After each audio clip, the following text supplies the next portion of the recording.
So, hey everybody, it is Ava Cherie, and I'm coming back to submit some updates to my Fibro Fighter and Chronic Pain Chronicles. I am recording off of YouTube for the first time. I was going to go live, but anywho, I wanted to touch base today. It is July 28th, I'm almost sure.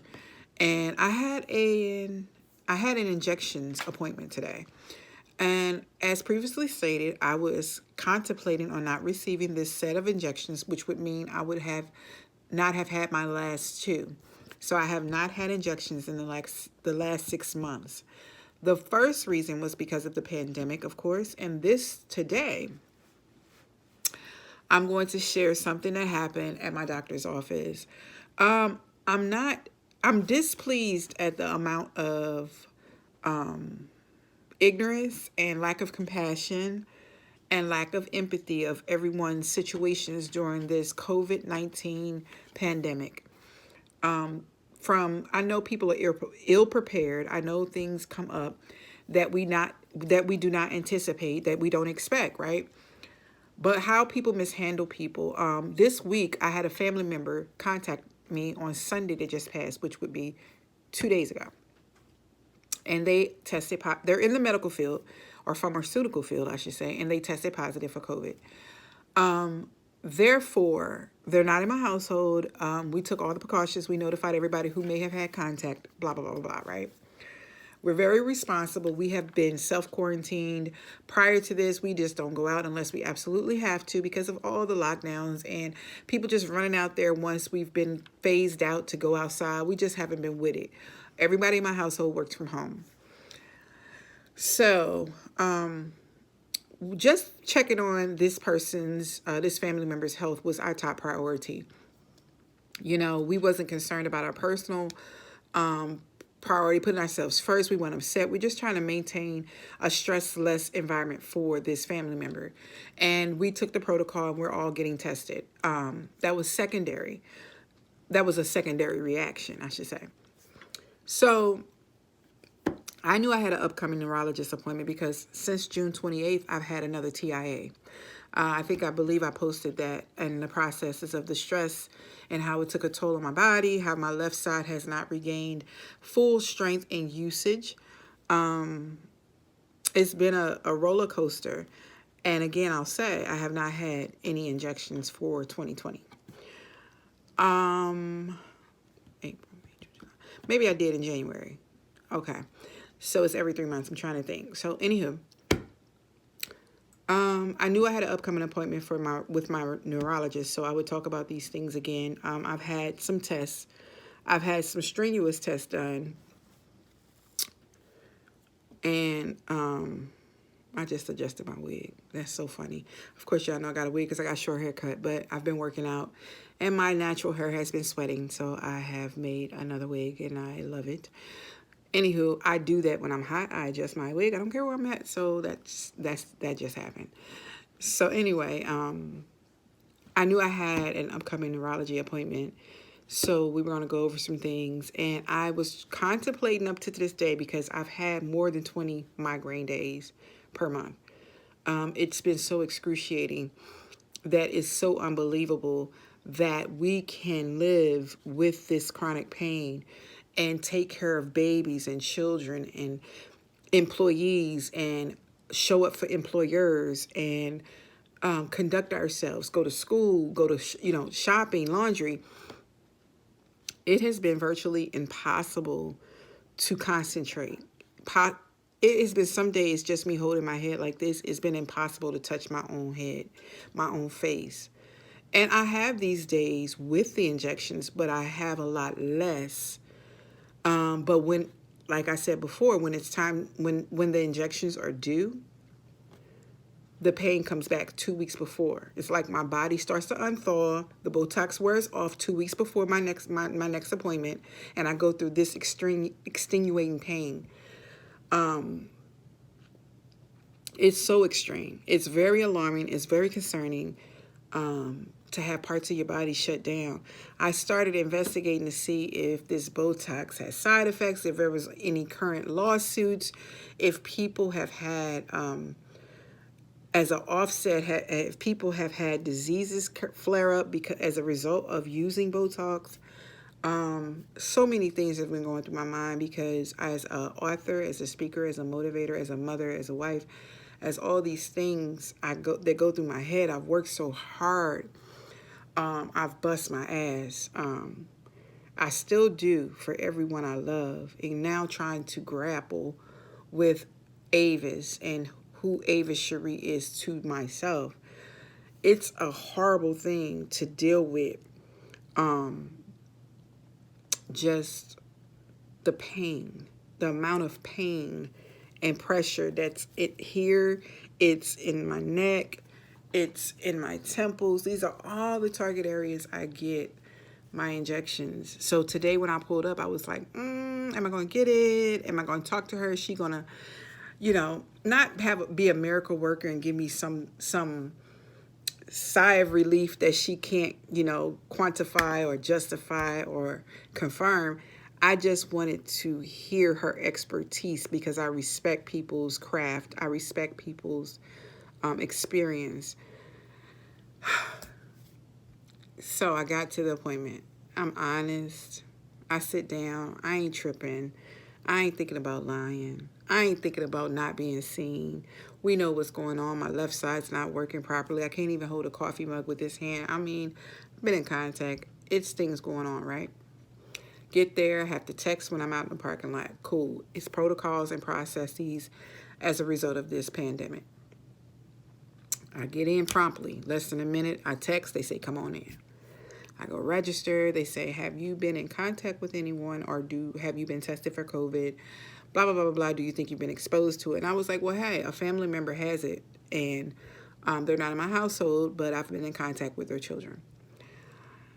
Okay, fine. Fill out your stuff. Everybody in your house, cool. Yep, no temperature. Mind you, they never did the temperature gun. Most places I've gone during this pandemic, they've always stopped you at the door and ran your temperature. I haven't gone many places, but all of the places that I've gone has checked your temperature. This is a medical center plaza with a medical aid unit, LabCorp, other suites on the main floor, no temperature gun. Hell, my mom owns a salon in a nursing home, and she has temperature guns, okay? So that was kind of like, ding dong. I was just like, instead of worrying about me, I should be worried about coming in here because it ain't up to par for me because I've been in the house and I want to make sure everywhere I go, I'm good. So I sit there, I start filling out, the pain assessment, how many migraine days have I had over the last 90 days, the same typical stuff I do every time I go. My appointments are usually in and out. Nobody's really in there by 5, 6, 7 people.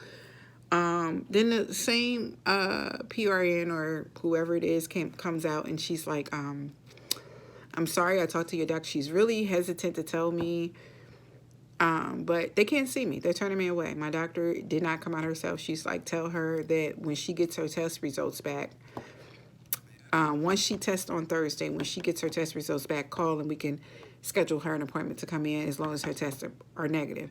Now, mind you, I schedule my injections with this neurologist because she's high demand. I schedule out for a year.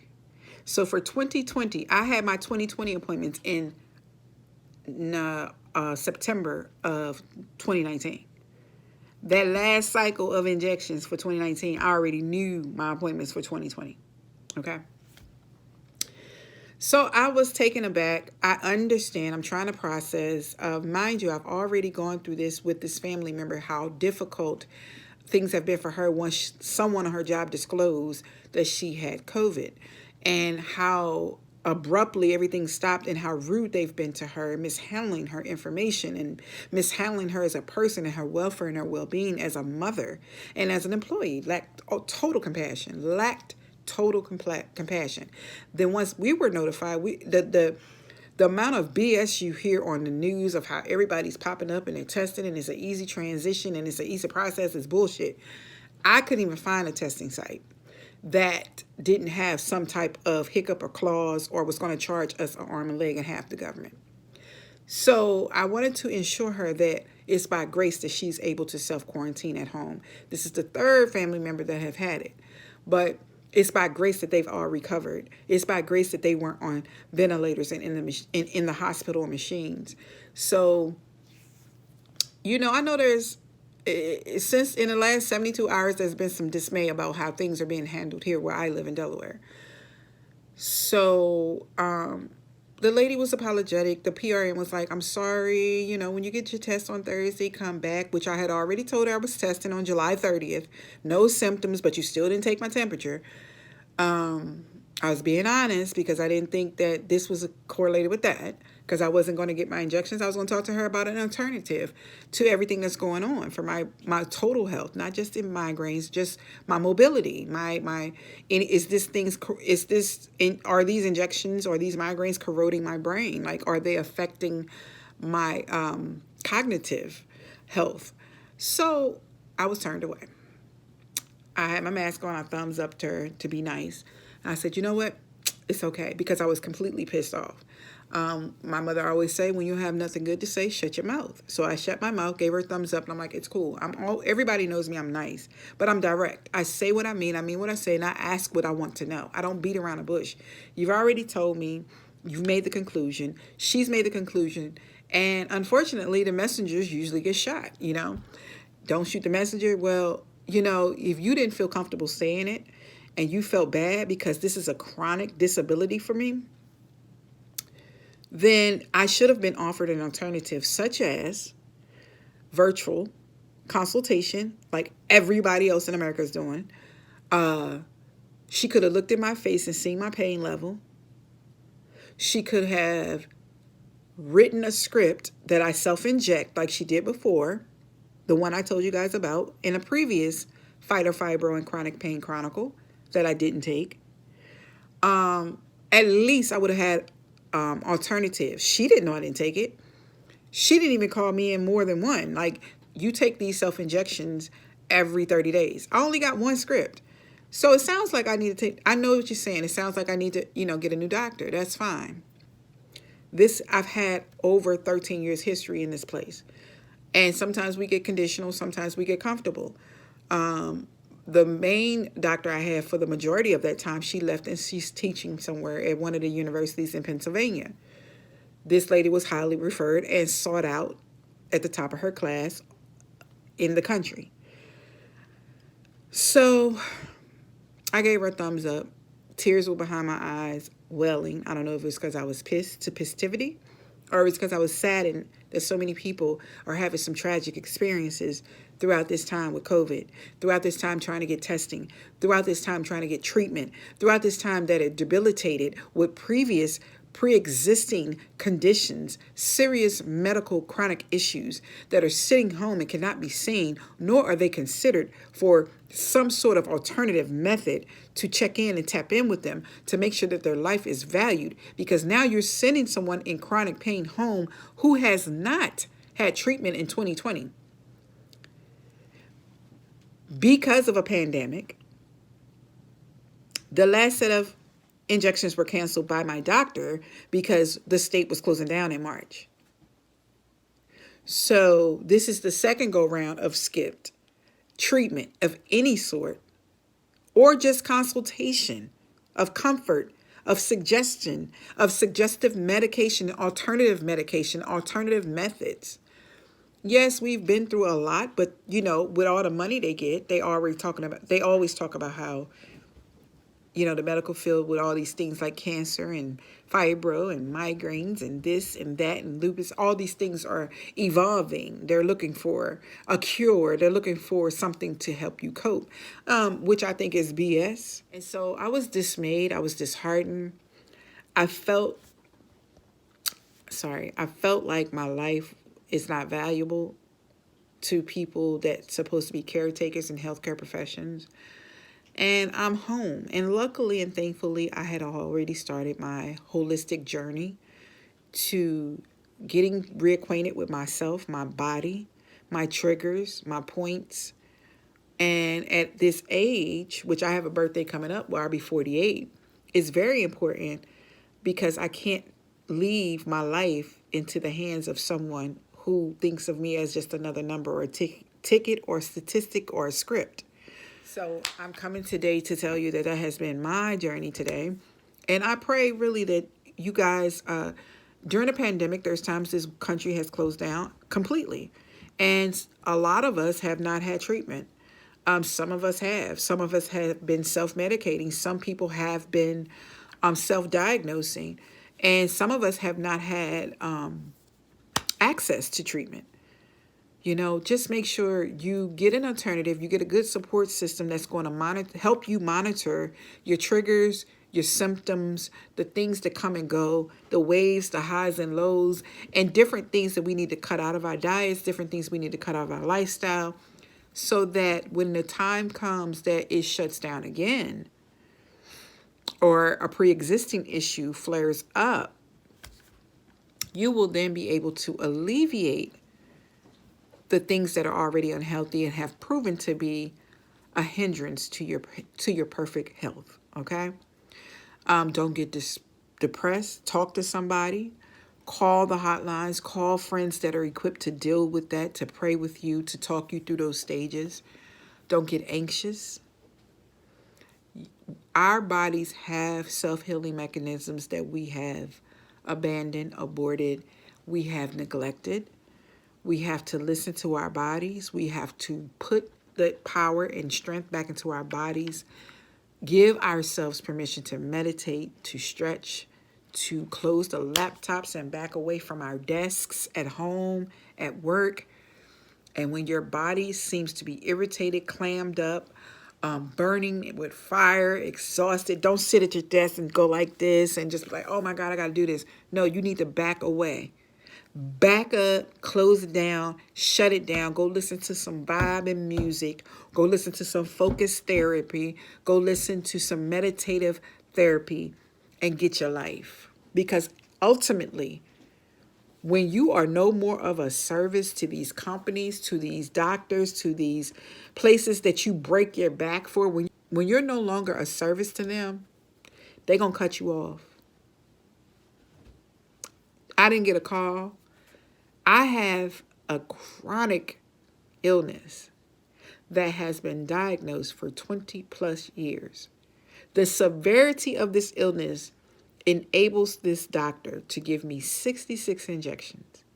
I have not received not one injection since the first quarter of this year. Now you tell me, where's the consideration? You tell me, where's the empathy? So we have to take it back. The takeaway is take control. Because when they say, oh, it's me or you, they're going to say they're going to go with themselves. They're going to bet on them. And you're going to get tossed to the wayside. Okay? So I just wanted to come and sprinkle some realness, some truth. But in all, I want to tell you that we are spared and saved by grace. We are in a better predicament right now to take control because we have our faculties, we have our limbs, we have our mind, and we have the ability to tap into something that a doctor cannot even fathom the greatest strength and healing power comes from. We need to exude it. We need to welcome it into our cipher. And I swear to you, it's low energy days when I'm in pain. But one thing that has kept me for the last year has been meditative. Those meditative states are so powerful. You exit out of everything around you and come to a place of solace, a place of peace that you can't even explain it. Your body has the ability to shift the atmosphere within so that everything around you is obsolete. Go there sometimes. Vacation there sometimes. Because ultimately, that is your spirit being. That is who you are connected to in the spirit with God. And that's where you're desiring to get back to. So let's allow His Spirit to endow us so that we can live without silently suffering, so that we can live with His grace, with His victory, with the power of the healing that He gives us in this body. I want to be an encouragement to you. Reach out to me. Email at evolution@avacherie.me. Ava Cherie on Instagram. And right here, leave comments. Whatever you need, whatever I can do. Go over to my other Ava Cherie playlists for my Food for Your Soul vlogs. They are encouraging, they are real, and they are impromptu. God gives the words to me and I deliver. All right, until next time, I will update you guys about the COVID. I will update you guys about things that you need to know. And until next time, God's love to you, God's peace to you, God's strength to you, God's love to you, God's healing to you. Right now where you stand, right now where you sit listening to this video. I care about you. I want to see all of the great things manifest from you. And I want you to understand that you are already an overcomer. You're already victorious. All right? Remember that. I tried to wink. I can't wink, work for nothing. So I got to get some rest because my eyes are tight. I have definitely had a day in this. We have a heat wave right now on the East Coast. And I went and got dressed all up in my little dress to go up to my appointment. They didn't turn my little tail all the way around.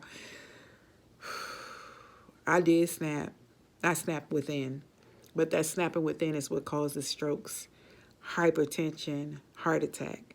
So we got to get control of that, guys. All right? Until next time, I'll be back soon. Sooner than an appointment, I'll be back. All right? God's love to you.